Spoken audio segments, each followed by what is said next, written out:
काली कराली विकराली चंडमुंडमाली मां महाकाली। जब एक काली का रूप का धारण क्यों हुआ, इसके बारे में कुछ जानकारी है? इसके बारे में जानकारी तब होगा जब पार्वती माता के बारे में सोचोगे। स्वयं विष्णु जो दुर्गा रूप में अवतार हुए थे, उन्हीं का दूसरा रूप है काली माता। लोग बोलते, बहुत सारे लोग बोलते हैं इनका पति कौन है, क्या है, ऐसा है तैसा है। सब कुछ समझ में आता है कि ये आदि शक्ति जिनके नाम काली, गौरी, भवानी, सर्वानी, सर्वमंगला जितने जो भी है, इनकी सबकी पति है केवल महादेव है।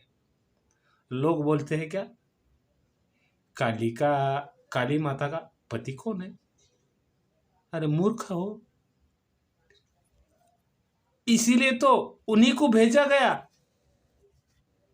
कि भाई तुम्हारी पत्नी है, केवल आपके पत्नी है तो आप ही संभाल सकते हो, वरना दूसरा कोई नहीं है। इसी के कारण उन्हीं को ऊर्ध्वमुख, ऊपर मुख करके, और जो आया सामने, देव दानव मानव जो कोई आया, संहार करते गए। इसी के कारण ब्रह्मदेव कांपने लगे कि आखिर इनको रोके कौन, क्योंकि गलती तो ब्रह्मदेव का ही था, वो वरदान देने का, जो कि दुर्गा माता के लिए कहे थे। वो उन्होंने कि महिषासुर को बोले थे कि मैंने जो भी नारी का गुप्त अंग देखूंगा तभी ही मेरा मृत्यु होगा, वरना नहीं। अच्छा भला ये बताओ, चाहे देव भी हो, दानव भी हो, मानव भी हो, कोई भी हो, एक पुरुष के सामने एक नारी निर्वस्त्र हो सकती है क्या? कैसा ग्रंथ है और ग्रंथ की बोली क्या है? ये चीज को सोचो, विचार करो। इसी के कारण क्रोध होकर दुर्गा से काली रूप का धारण किए हैं आदि शक्ति माता ने, कि अगर मेरा पुत्र मेरा जिस्म देखा है तो मैं ये संसार को नाश कर दूं। परंतु हुआ क्या, सामने ऊर्ध्वमुख काली माता प्रचंड रूप में निकल पड़ी, तो वहां जो आया, देव दानव मानव जो भी कुछ आया, जो भी कोई आया, उनकी सबकी सर काटकर जमीन पर गिरा दिए। लेकिन यहां कहा क्या जाता है कि रक्त वीर्य की बारे ये कालिका रूप धारण किए थे, परंतु वो रक्तवीर्य तो जब भी तभी होना। ये लोग जब ये रक्तवीर्य का सर काटे थे, तभी ये लोग देवता लोग खरपर लेकर, कटोर लेकर उनके पीछे करते, कहीं एक टपका जमीन पर ना गिरे, क्योंकि एक टप्पा अगर जमीन पर गिरे तो 100 दानव पैदा हो जाएंगे, रक्तवीर्य। इसी के कारण देवलोक छद्म वेश में, कोई रूप आकार नहीं, इसी तरह खाली घर पर लेकर घूरते रहते थे माता के पीछे पीछे, पर हुआ क्या, जो दैविक है उसे कोई आज तक ना रोका है ना रोक सकेगा, क्योंकि ये तो निराकार विष्णु की माया है कि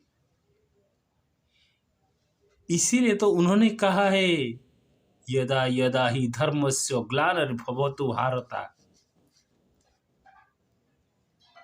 जहां जहां पर श्री कृष्ण के पास है वहां पर कभी गलत नहीं हो सकता है, परंतु ये भी है वहां अगर कुकर्म करोगे तो थोड़ी ना मानेंगे।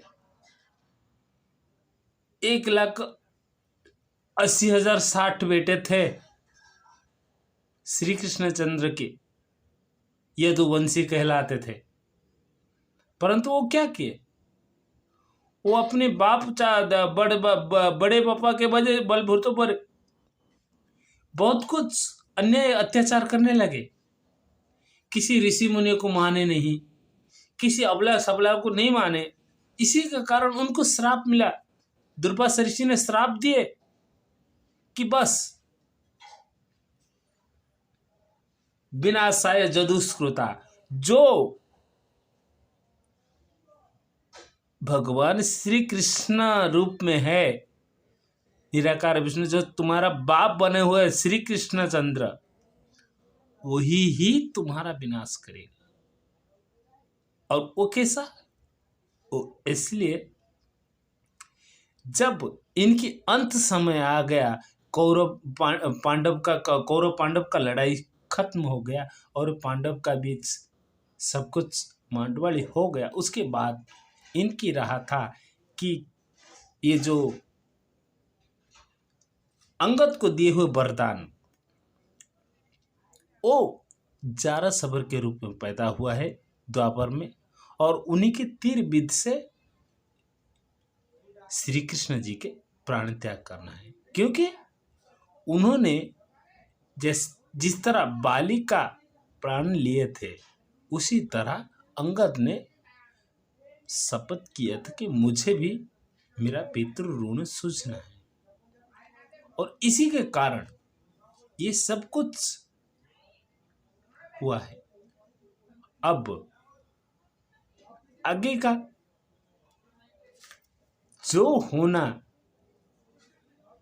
हो उससे कोई टाल नहीं सकता है, और जो ना हो उसे किसी की शक्ति नहीं है कर दे। अगर ऐसा है तो वो केवल ईश्वर ही ईश्वर है, इसके अलावा और कोई नहीं है। तो इसी के लिए मानव जीवन में हमेशा अहंकार त्याग करो और ईश्वर प्रति ध्यान दो। अगर ईश्वर प्रति ध्यान दिए तो सब कुछ मिल जाएगा, धन संपत्ति, बीवी बच्चे वगैरह वगैरह सब कुछ XYZ सब मिल जाएगा। अभी बहुत सारे लोग ऐसे आचार्य लोग पड़े हुए, जैसे कि संत समागम में बोलने वाले, वो क्या बोलते हैं, वो इस जात का है, वो हनुमान चमार जात का है, वो रामचंद्र चमार जात का है, राजा दशरथ चमार जात का है। अरे जात पात यहाँ आया कहां से? क्या जो आप बोल रहे हो, आप कौन सी जात के हो? क्या आप कोई राजा महाराजा ये कहो? और अगर राजा महाराजा कौन सी राजा का दूत हो ये बताओ, ना, वरना राजा होने के बाद यहाँ आकर भीख मांगने का जरूरत नहीं पड़ता। और अगर नहीं राजा नहीं हो तो दूसरे के ऊपर कीचड़ उछालने की मतलब क्या है? इसी के कारण अनुराग आचार्य और ये जो क्या बोलते हो बागेश्वर महाराज धीरेन्द्र शास्त्री, ये लोग जो बोलते हैं गौर करो क्या वो क्या बोल रहे हैं और कैसे बोल रहे हैं, क्यों? क्या वो परमात्मा है? उनको पता नहीं है उनका बाप लोग जो थे आसाराम जी, राम रहीम फलाहरी, और वो हमारा ये जो उड़ीसा वाले ये था क्या नाम उनका सारथी महाराज, ये सब जेल में सड़ रहे, इनको ये चीज का पता नहीं है। इसी के कारण कोई चीज बोलने से पहले भूत भविष्य वर्तमान सोच विचार करके बोलो, वरना ऐसा ना हो खुद भी बंदीशाले में चले जाओगे। तब सोच में आए, तब दिमाग में आ जाएगा कि हम लोगों ने ऐसा क्यों किया। ओ धीरेन्द्र शास्त्री महाराज को तो राजगद्दी पड़ी है, जैसे कि ये आदित्यनाथ योगी महागुंडा है, योगी बोला जाता है। योगी ऐसी इसी तरह करते हैं कि किसी का घर तोड़ने का ये नहीं होता है, किसी का घर बसा सकता है तो वो बात और है, लेकिन किसी का घर तोड़ने का नहीं। लेकिन इन्होंने कितनों के घर तोड़ चुके हैं, पर क्यों? ये योगियों का कर्म है क्या? ना और कुछ है? अगर ऐसा नहीं है तो उनसे बोलिए, ये मत करो, क्योंकि यहां पर हम पांडेसरा गुजरात में भी, इसीलिए अब आगे की जो होगा, जो बताना जो कहना है सो मैं अगले वीडियो में बताऊंगा। और इसके लिए अब जय हिंद, शुभ रात्रि, जय जगन्नाथ।